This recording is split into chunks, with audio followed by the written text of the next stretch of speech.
everyone. Welcome to the Project Y podcast, where I, Arielle Zappia, bring on different experts in the homelessness field and we discuss a variety of topics surrounding homelessness. Today's episode topic is mental health and homelessness, and our special guest is David Paddison. David, would you like to introduce yourself, maybe tell us where you work and what your job title is?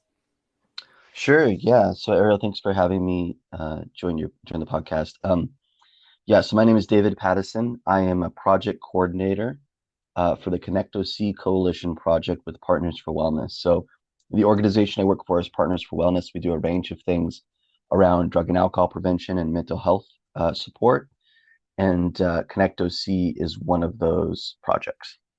Thank you so much. And kind of moving into what Connect OC does specifically, how does Connect OC provide those mental health resources to young adults in Orange County?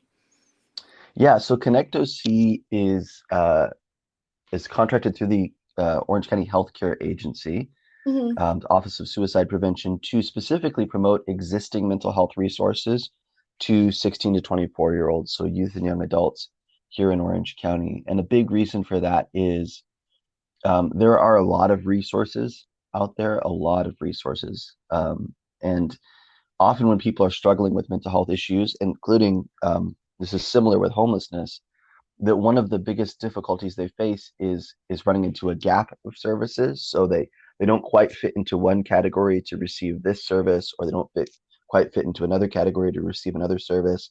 So they end up kind of in this weird limbo. So some of that is due to people just not knowing about the resources that are out there. Mm-hmm. And so Connect OC is really focused on promoting those existing resources. So we do that a few ways. Um, One of the best ways to find out more about what we're doing is connect-oc.org. Our website houses a ever-expanding resource directory that you can filter through and find different kinds of resources that fit different demographics like age or culture, ethnicity, um, LGBTQ plus, those kinds of things for folks who are foster youth or experiencing housing insecurity, Mm-hmm. those who are in the military. So they're pretty robust resource directory. We have an events calendar letting people know about different events that are happening in the community. We have ways for people to get involved, and then we have a monthly coalition meeting the last Friday of every month um, at 10 a.m., which we invite people to join. It's about an hour and a half on Zoom. That way everybody can attend wherever they are. And we also have a youth advisory or a youth council that helps both advise the coalition about what directions we should take, but also helps us think through what resources are most needful for youth and young adults in Orange County. We do this. We've got social media stuff going on. We're on Instagram, TikTok, Twitter, connect at connect_OC to follow us. We promote resources and events and information about mental health there.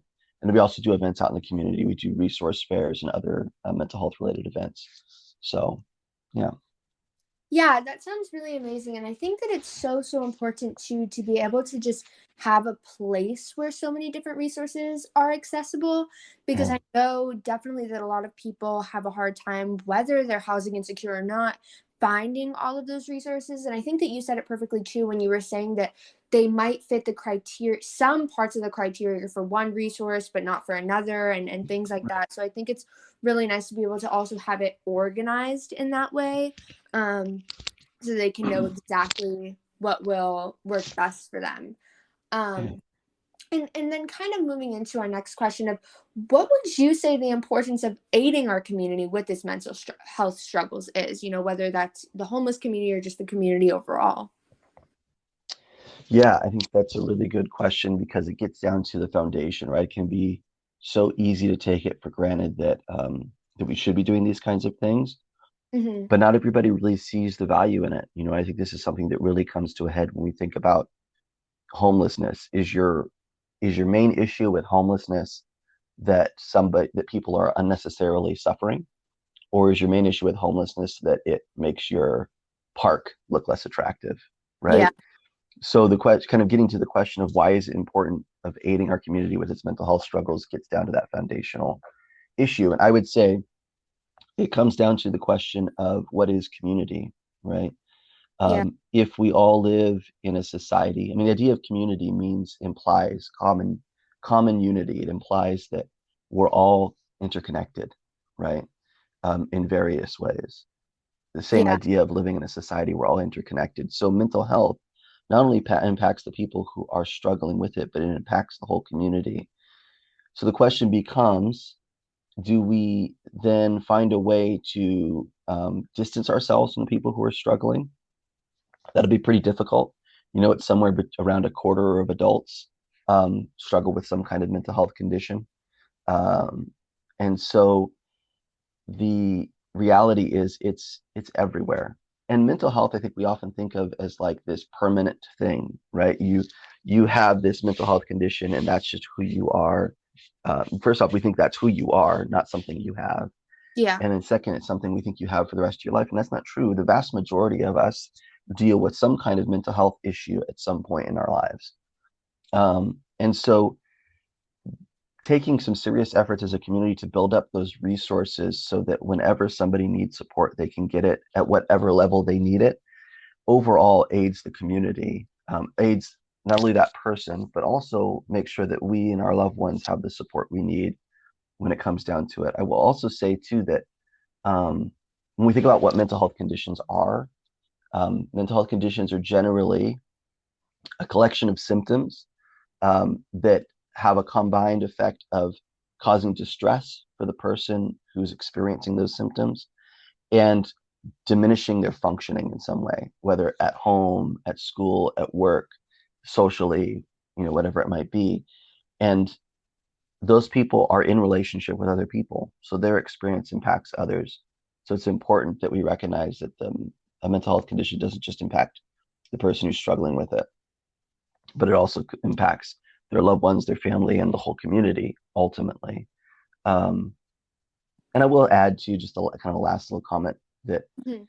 at the end of the day, too, it's important to think about what kind of a community do we want to build. Do we want to build a community that cares about each other, right? Regardless of what impact another person's suffering has on me, do we want to build a community that cares about each other, or do we want to try and imagine a community that's broken off on its own that doesn't really um, care about something unless it's impacting us? I think the first direction is the better one because it becomes usually more serious and more diligent about trying to resolve an issue than the second one. The second attitude is usually just like, get it out of my sight. I don't want to deal with it, Yeah. versus how can I support somebody who's in need and make our overall community better. Yeah, and I think that was great. And I think the one thing that you said about the fact that a lot of the time people label their mental health conditions or other people with Yes. health conditions as who they are. And I think that is Hmm. really a big way that mental health then relates to homelessness because Yes. especially when people are not living under a roof and can be living on the streets, people automatically have those stereotypes, but then once there are mental health conditions attached to it that honestly a lot of the times are caused by their current circumstances, Right. it amplifies those stereotypes, and a lot of the times people just don't want to help anymore. People just assume, well, they're crazy, they're this, but in reality that's not true. And also in reality, so many people that are around us that people consider normal just because they live in a house struggle with a lot of the same things, and they just have Right. that support system that allows them to be able to seem more functional. But when you're leaving people out on the streets with no support system and constant judgment, and not even giving a smile or a glance when you see Mm. them, it obviously is going to amplify their symptoms. And nobody wants to feel ignored or feel like they're completely isolated from everyone. So I think that's so important too, because our entire society deals with these things all the time. But then when people already segregate the homeless population simply for being unhoused, that added stress of different mental health conditions really amplifies the problem, I think, in a big way. Yeah, the word, right, that we often use for this kind of thing is stigma. Yeah. And stigma isn't just, unkind, it's not just rude, it's dangerous, right? Because when we stigmatize either ourselves or other people, what we begin to suggest is that this is who you are. This is almost all you are. Certainly, it's the main thing that defines you. And you don't really have any serious hope of change, is the kind of idea. If this is who I am, then I can't expect anything different. And that reduces hope and leaves people thinking I shouldn't expect anything else, right? Yeah. A kind of one of the things we've referred to, there's this right now, there's kind of an ongoing epidemic of suicide and overdose, right? Combined with, I think we should include there the epidemic of homelessness, right? That Yeah. and particularly for those when those things lead to death, those are certainly overdose and suicide are referred to as deaths of despair, Hmm. right? Somebody came to a place where they didn't believe there was any other way out of their suffering, right? Particularly when we talk about suicide, but there's an element of that too when it comes to overdose, unintentional overdose. So somebody takes a substance and dies from an overdose. Yeah. Um, but I think that's true when we think about homelessness, right? People who die out in the streets from conditions that would not have may not have ultimately taken their lives had they received the support they needed. Yeah, and I also think in terms of, overdosing, especially within the homeless community, I think Mm, that has a very large stigma to it as well, whether it's right, overdosing or just taking different substances and drugs, because I think there too, there are so many people again in daily life that people consider normal that also struggle with substance abuse problems. But that one factor of people just not having a home separates them so much to where I think their mental health is ignored, but then also any substance abuse issues are I don't know if normalize is the right word, but I think it is something where people just assume that all individuals experiencing homelessness are on drugs and crazy. And right, that's right. whatever it says. And it pushes it to the side where I think it's, of course people are not going to be happy with their lives if they're completely isolated and then not Mhm. receiving any of those help and things like that and not having access to those resources, which is again why I think having Connect with C there to have as many, specific mental health resources is super, super important. Mhm. And even on Project Y's website, I try to add in every single resource that I ever come across. Of course, Mhm. people that I work with, but also sometimes people will say, here's a really good resource, here's this. And I try to add everything because, of course, my resource of Project Y is not going to solve everybody's issues. And not one single resource can solve all the problems in the world. So I think it's really important to be able to have as many resources out there and available as possible because I think especially when people are in really difficult situations of being unhoused and having to deal with all those stigmas already, not having access to a lot of resources or not even having the motivation sometimes to look for a lot of resources can be really difficult. Mhm. I know that a lot of unhoused individuals also are rejected from a lot of resources. So I think that can be really hard too, especially, if they only come across one or two resources. If they find one website and that one doesn't work out, it seems like a lot worse than if there's a website that has so many different resources where they could go, okay, this one didn't work out, it's fine. I have 50 more that I could try to use. Yeah, yeah. And now I also kind of want to get into how different mental health states can lead to homelessness, and then also vice versa, where how homelessness can then cause poor mental health, because I think that's something that really is not talked about a lot, and again, it's just assumed. But really, there is a cause and effect there. Right. Yeah. You mentioned earlier, people, they assume that they think homelessness, they think, oh, they must be crazy. Yeah. And so there's a lot of assumption there about what that means. I mean, first off, kind of coming back to the stigma, this is another one area where that idea of stigma is dangerous because it leads us to a certain kind of attitude of indifference or an attitude of opposition, right? Because it's not that people are just indifferent to the homeless. folks who are experiencing homelessness, excuse me, but but especially more lately, there's a direct opposition to people who are experiencing homelessness, and it's not that these are people experiencing, you know, uh, bad a bad paint job on their house and they need to have their house repainted. These are people who are experiencing having less, right? And the opposition to somebody having less creates all sorts of problems because it's something that is not immediately solvable unless we as a community want to do something about it. But kind of more directly to your question, um, when I mentioned, coming back to what I mentioned earlier, when we think about mental health issues, right? We think about mental health diagnoses. Mm-hmm. Uh, it's usually a combination. We look at them through the lens of kind of two key factors. In what ways is this condition causing the person experiencing it distress, right? And to what degree, like how severe? And then we also look at uh, in what ways is this conditioning diminishing this person's ability to function in some area or multiple areas of their life, whether at home, family life, society, I mean, social life, at work, at school, and so on.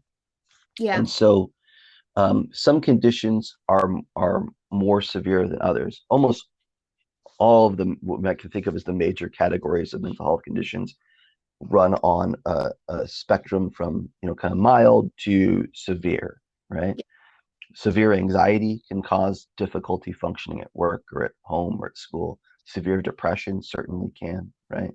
Mm-hmm. Um, but what is probably most commonly associated with homelessness is are conditions like schizophrenia or related conditions or bipolar disorder, particularly when bipolar disorder goes untreated and that person experiences extreme. So bipolar is on one hand experiences of depression, episodes of depression, and then Mm-hmm. episodes of what's called mania, which is a kind of heightened mood that can become so intense that at times the person can start to lose connection to reality. So they're similar in certain respects, not similar to schizophrenia in general, but similar to this idea of person losing contact with reality. Yeah. Um, and so those conditions are the conditions that often people think of, right? They think of, oh, that person is crazy. They're doing weird things, right? Mm-hmm. Those are the conditions. But I would say the most significant condition, and this, maybe is a bit debatable, but is really trauma, Yeah. right? That the vast majority of people who experience, or certainly people who have experienced intense trauma in their lives are at a greater risk for housing insecurity, Yeah. right? And vice versa, people who end up with, in places of housing insecurity or they end up homeless, that is a traumatic experience. We're talking about the loss of something that is central to human flourishing, a secure place to live and to stay, sleep, eat, so on. So when somebody experiences that pretty rapidly, even somebody who maybe wasn't showing intense symptoms of a mental health condition beforehand, pretty rapidly their mental health begins to deteriorate once they end up on the street. And so that doesn't mean that they all end up with something like schizophrenia or bipolar disorder. It just means that um, that kind of isolating experience, that kind of traumatic experience, can cause all sorts of um, mental health issues, mental health difficulties for that person. So to your point, it goes both directions. But I would say that trauma is actually probably the bigger indicator of somebody being more likely to end up with housing insecurity and that advancing to ending up on the streets. Yeah, and I think I've seen a lot of that too with my interviews and with talking to other professionals in the field. I think one, that big aspect of trauma, because I know that a lot of people who I've spoken to, which of course it should not be generalized, but it's definitely, something that I've noticed, at least within Orange County, is that a lot of people have been failed, by their families or by the system, by not being able to get resources, and that is extremely traumatic, which Mm-hmm. then, causes them to experience homelessness. But what I've also learned, especially through talking to people who are consistently working with different individuals experiencing homelessness, is that a lot of the time the trauma of experiencing homelessness then does not allow and enable these people to not experience homelessness. And what I mean by that is a lot of the time people get so used to being on the streets, even though it is extremely traumatic and really, of course, not a situation anyone wants to be in, that then going to living under a roof causes even more trauma, and it Hmm. great anxiety to so many people, and people can, have their different mental health issues heightened because they had that trauma that led them to experience homelessness. And then the overall experience of homelessness, especially if they experience it for a long period of time, of course, brings even more trauma. And then trying to kind of assimilate back into society and what people would consider normal life can also add on even more trauma and stress. So I think it for some people, it can become sort of that cycle where it's really hard to assimilate back into society, especially when there's that stigma around it, and especially when so many people are not interested in helping all the time. I think there are many people who just see it as an issue, and it's an issue and that's it, and they're not going to look more into it. They're just like, okay, I don't want to deal with this, and they see it more of an annoyance rather than the fact that there are humans that are, living on the streets and not receiving the help that they need. Um, Yeah. so yeah, I think that connecting all of those things together is really important in Mm. further understanding homelessness and also mental health and the effects of mental health overall. Yeah. Yeah. And I think now, connecting this all back to Connect OC, do you have any ways that people can help Connect OC with its mission? Yeah. And uh, I'll just add that I think this is why Connector C exists, right? Because if we can intervene early or get people connected with resources, get them the support they need, then it's less likely that their situation will deteriorate to a place of ending up um, in housing insecurity, ending up homeless. Hmm. Um, and also to remind people that there is hope, even people who have those conditions we talked about, people who have severe trauma, people who have schizophrenia, people who have bipolar disorder, there's services to help them manage those conditions. And there's not it's not a absolute that people who experience those things will end up on the street. That is a sign to a comment you made earlier that we have failed them as a Yeah. community. And um and so uh, getting the people connected to these resources, that's a big part of it. I think one of the best ways people can help Connect OC with this mission is just familiarize yourself with the resources. Check out connect-oc.org. Follow us on social media at connect_OC on TikTok, Instagram, Twitter. We're also on Facebook and YouTube. And learn about those resources so that people can, in your life, people you come in contact with, can have better access. We do have the Young Adult Advisory Committee. We would love to have people 16 to 24 come join us in support of that, help shape the direction of where Connect OC goes. And then uh, come and check out our monthly meeting last Friday of every month, except this month, starting again in January, last Friday of every month at 10 a.m. via Zoom. They can email me, D Paddison, DPADDISON, at p4w.org if they want more information. They can also email info at connect-oc.org. And then, of course, join us for our events when they pop up in the community. Yeah, and I'll definitely add all of those different links into the podcast Great. description as well. So everybody will Perfect. be able to also click on those things too if, they may not have time to type everything. And then Great. for our last question, this is our special question of the day, which is more focused on you and your experience. Yeah.